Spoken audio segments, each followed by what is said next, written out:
Congratulations, you won the giveaway from last week. Now, comic fan, enjoy your trending comic list. Big thanks to Noah, Comic Fam. We're chatting the trending comic books of the week. And you know we have an Overstreet price guide advisor at the table. Russ Bright, how you feeling? I am great, Tom. You know what? There is a Silver Age book on this list that Tom and I think is criminally undervalued, and another book that is double option. What a crazy week. A lot of spec that I'm very ready to get behind, and it's affordable. Slap the subscribe button, Comic Fam.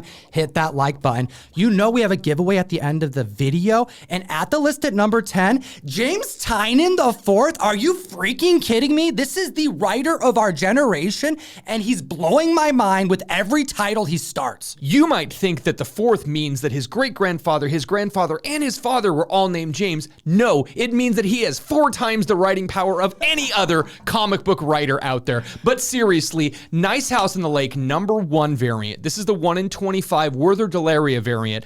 It's $30 average sales right now, brand new this week, and this thing was hot. Fire Guy Ryan actually hit me up Tuesday night and said, Russ, have you read the book? And I responded back, no, I haven't. He's like, do it first thing, because when we get to the shop, we have to talk about this. Dude.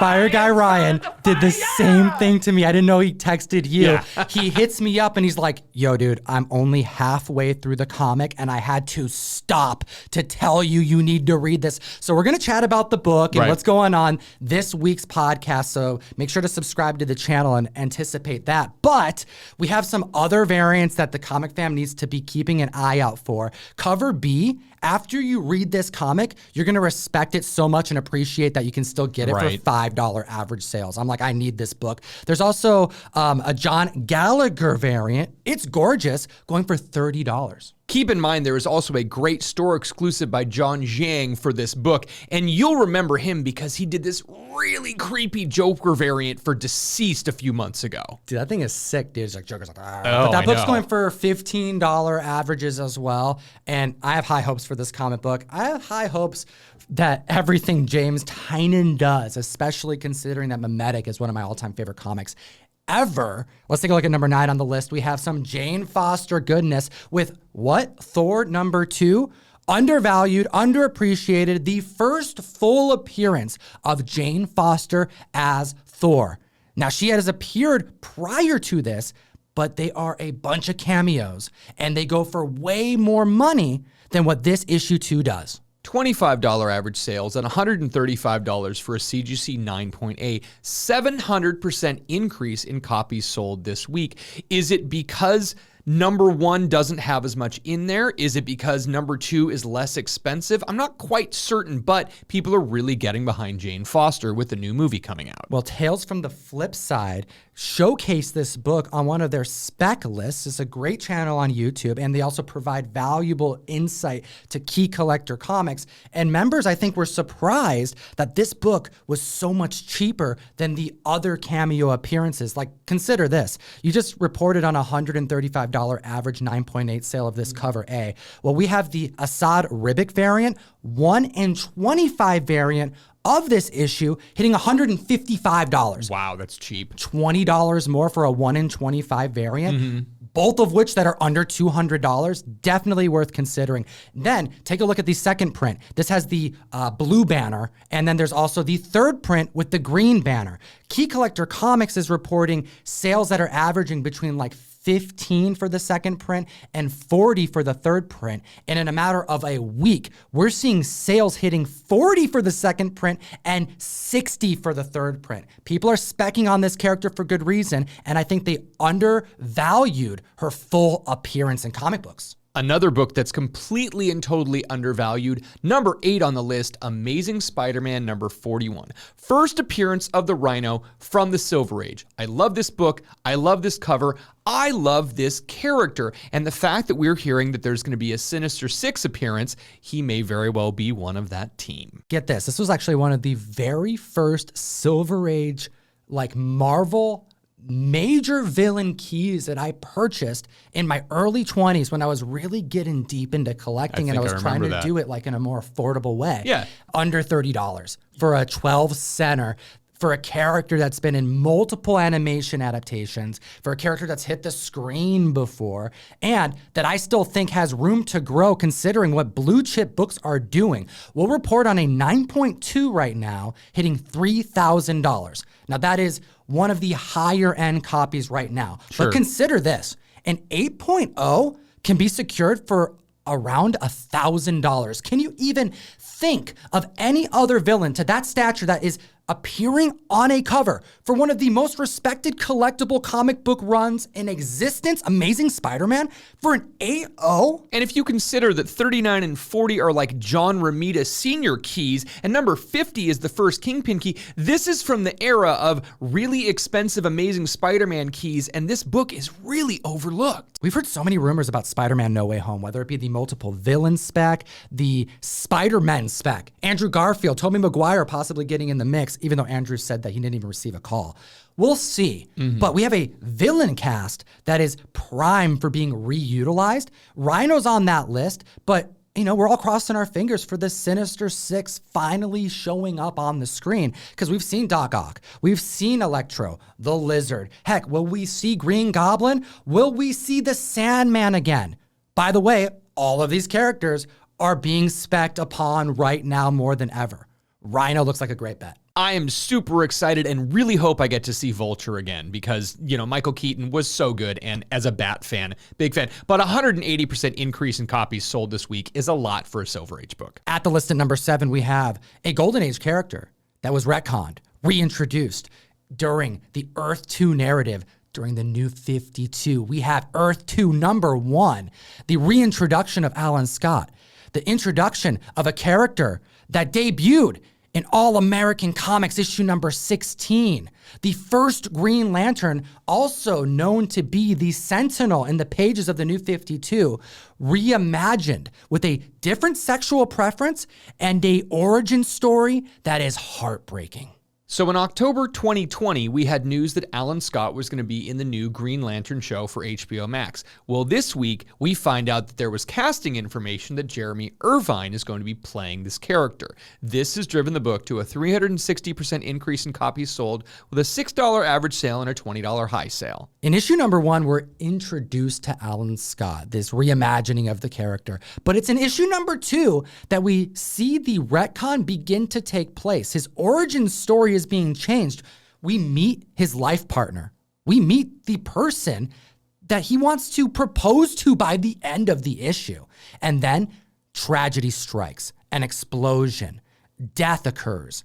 And it's in issue 3 where we see Alan Scott become the Green Lantern, the most powerful being on Earth 2, a elemental conduit that channels life energy through the Green Lantern green flame, superpowers bestowed, providing him superhuman strength and the ability to control the mystical, all channeled through the engagement ring of his fallen, murdered lover. And now we're at number 6 with some Boom Studios goodness. We have Cullen Bunn, who is one of the best horror writers in the game right now, producing a variant for an issue about horror fantasy. It is the, hold up, unlockable variant, 1 per store. We're talking about Basilisk number 1. Explain to me what's going on with this book, because it's hitting $40 average sales. Unlockable variant. Yeah, that's kind of an odd thing when you hear about it. We know ratio variants. We know, 1 per 25, 1 per stores. So the unlockable variants mean from Boom Studios, you specifically have to order at least one of a comic book to be able to order one of the unlockable variant. This is normally something a shop can do on final order cutoff. So if you're looking at unlockable 1 per store, it's maximum 1 per store for every shop across the country. But if that shop doesn't do final order cutoff or isn't paying attention enough and didn't buy 1 copy of it, they won't get it. So we know at maximum there's only 2,500 copies of this book across the country, probably substantially fewer than this because not so many shops are gonna buy Basilisk number 1. And that's an estimate of like how many stores exist. So if Sure. each one of them ordered 1 copy of this, they would have the opportunity to buy a 1 per store. Why wouldn't they get it? Because its lower print count could spike yeah, it hit $40 average sales. Well, and we've seen a lot of these unlockable variants in the last 6 months from Boom Studios, and it's great kind of like a retailer thank you. But every single Firefly gets an unlockable variant, and we had an unlockable variant for the Proctor Valley Home. We've had a bunch of other unlockable variants that aren't selling for a lot and people don't really care about. So the fact that we have one that all of a sudden spikes, this is a crazy thing. $40 average sales for a book that came out this week, and it's got a lot of good buzz. This comic just came out. I can't wait to get my hands on a copy. I wasn't able to find one because all the stores that I went to were sold out. But we do have color work, artwork done by Joseph Scharf that is so fantastic, offering like a very moody vibe, but also a dreadful vibe that complements Cullen Bunn's writing, where we follow chimeras. That's right, 5 chimeras, animal fusion hybrid of multiple species that have terrifying superpowers, all linked and related to the 5 senses. Yeah, this one's wild, and I'm so hyped to get a hold of a copy. Oh, Tom, our book showed up. That's right. Oh, Something is Killing the Children, Ralph Grassetti variant, issue number 16. We had 2 boxes get shipped. Literally, one went to Europe and the other went to like the East Coast. We got them both. Damages are atrocious, but that means we are back open for enrollment. First come, first served. Comictom101.com to join or hit the link in the description. Secure Something is Killing the Children goodness. Erica Slaughter, Origin Comic Fam. Join the community. Listen to number 5 on the list. Craven is causing a ruckus. Number 5 on the list, Web of Spider-Man number 32, a classic Mike Zeck cover. Now, this book is going for $10 average sales, and we could find a $350 high sale for a CGC 9.8 back in April. So I have a very strong feeling that we're probably going to see more of these high-grade ones going because there has been information that Aaron Taylor Johnson is going to be playing Kraven in the new Solo film. That's right, an increase of copies sold of 450%. Key Collector broke this news months ago that a Kraven Solo movie was in the works, but I still think that people are surprised this week seeing a name attached, which is pushing this, hold up, part 4 of the 5-part run that took place across multiple titles. Yes, it's not part 1, 2, or 3 that we're talking about today. We're talking about part 4 because of the Mike Zeck cover. This thing is so damn classic with the interiors that just accompany such a dark, moody story. This is one of Kraven's best narratives in comics. But will it be adapted? I'm not too sure about that. Well, it's a great mini-series, and the fact that it went over Web of Spider-Man, Spectacular Spider-Man, and Amazing Spider-Man, it's really one of those that tied a lot of the Spider universe together right before the whole Venom storyline.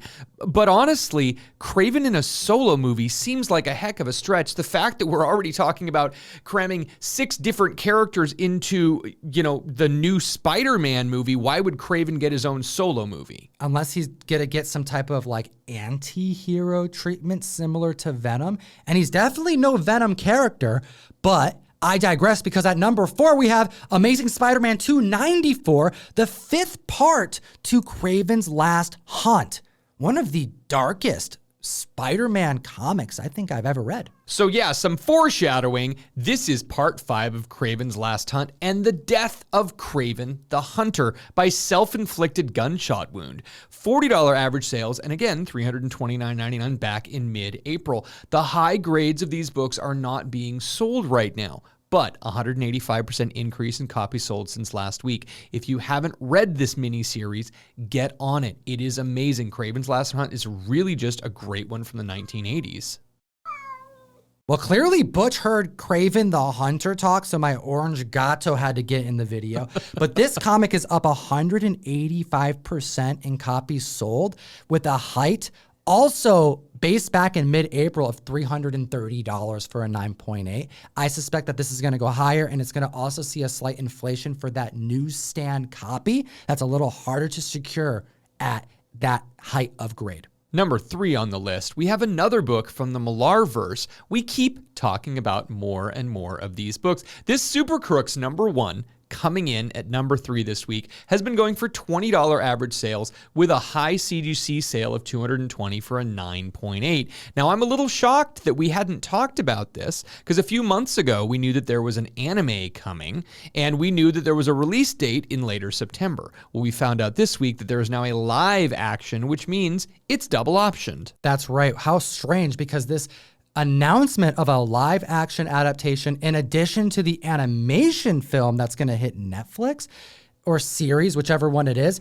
We have word that Jupiter's Legacy will not be getting a sequel, a second season, and they're releasing the actors and actresses from contract. So although we're losing one part of this Millarverse in the Jupiter's Legacy world, another one just opened. Yes, Super Crooks actually has some ties to Jupiter's Legacy, where we follow the villains who go on one last big heist. They're going to Spain and they're trying to get rich. Regardless, Tom, 1,020% increase in copies sold because all of these things are going to happen in the Jupiter's Legacy universe. People did like the show, and even if Netflix isn't continue with that, we're going to see more and more things happening, even with the villains and Super Crooks. Regardless of what critics have to say, Jupiter's Legacy will remain intact. It will continue, especially as the Millarverse evolves. Now at the list at number 2, we have the Dora Milaje, looking like they are more and more tied to the greater MCU at large. Not only announcements pointing to their appearances in a new Wakanda show that was being relayed to the community just months ago through announcements courtesy of Kevin Feige, but now a solo film starring their leader and possible origin story. Number 2 on the list this week, Black Panther #1 from 1998. This book is seeing $45 average sales and $475 for a CGC 9.8. If you were watching The Falcon and Winter Soldier, you saw a lot of the Dora Milaje. So, when we have rumors this week that Okoye is getting their own spin-off series, we're not sure if this is going to be the Wakandan series they talked about or another entirely different series. But there's a lot of interesting stuff happening in this universe. Okoye makes her first appearance. Nakia makes her first appearance in this comic. The Dora Milaje makes their first appearance in this comic book. We have Wakanda on the table and a potential spin-off series and a book for a major MCU hero, a badass, and a group going for under $50 high average sales. Pick this comic up. 425% increase in copies sold this week, and keep in mind that that high sale was back in April as well. So this is the type of thing that we're not seeing a lot of high-grade copies of this book out there, and the next few that sell are probably going to get really expensive. Comic fam, you know these 10 comic books, although they are trending, they're not the only ones you need to know about. That's right, they're sourced from a larger list of 20 over on the best comic app in existence. We're chatting Key Collector Comics, and if you use the code TOM101, it unlocks a free 2-week subscription of this comic app where you can categorize your comics, get approximate average pricing of your comics, maintain your collection, and add so much insight and information that's only going to become more and more valuable to your hunt. Now, let's take a look at number 1 on the list, the number 1 trending comic book in the world. Courtesy of Chip Zdarsky back in 2017, we have Spectacular Spider-Man #1. This is not the book that I was expecting to talk about this week. And you know what? Teresa Parker is not a character I was expecting to talk about. Did you know that Peter Parker actually got reconnected with his sister many years after she was adopted out, and she's a CIA agent? That's right, courtesy of Nick Fury, getting trained all up to become such a badass after her secret birth was learned by our patch-wearing protagonist. This character gets featured in the last pages of this book, causing a $5 average sale and an uptick in copies sold of 1,233% this week after the Amazing Spider-Man 67 reintroduction of this character that I suspect surprised a lot of Spidey fans if they weren't aware of her existence, if at all. Teresa actually teaming up with the Chameleon in the Chameleon Conspiracy. She's breaking him out of prison, but Marvel is alluding to the fact that she'll be teaming up with Peter sometime in the very, very near future. Now, the really interesting thing is the high sales on this book, we don't really know. $33 for a CGC 9.8 was one sale that we found, and there was another one that looks like there was a best offer, less than $235, but we don't know the exact price because eBay is working very, very hard to make us not know best offers anymore. And that $33 sale was prior to issue 67 coming out. So safe to assume the seller probably accepted something above $100 with that listed price. Definitely. Meaning we can safely say the book has tripled in value at the least. tripling is probably a safe bet. There were a lot of really affordable books to spec on and collect this week. What do you guys think? Comment down below. Yeah, let me know what you think about this list, this video. I'd want you to win one of 2 copies of our Master of Kung Fu Shang-Chi variant. We appreciate your time today. Go follow Noah over on Instagram. He's a great kid. And as always, Geek responsibly. enough said. Comic fam, we got other videos for you to check out. We got a brand new podcast that you're going to enjoy. We chat about buyer's regret. Oh, it gets painful. I'm warning you. Some of these stories hurt. Have a great week.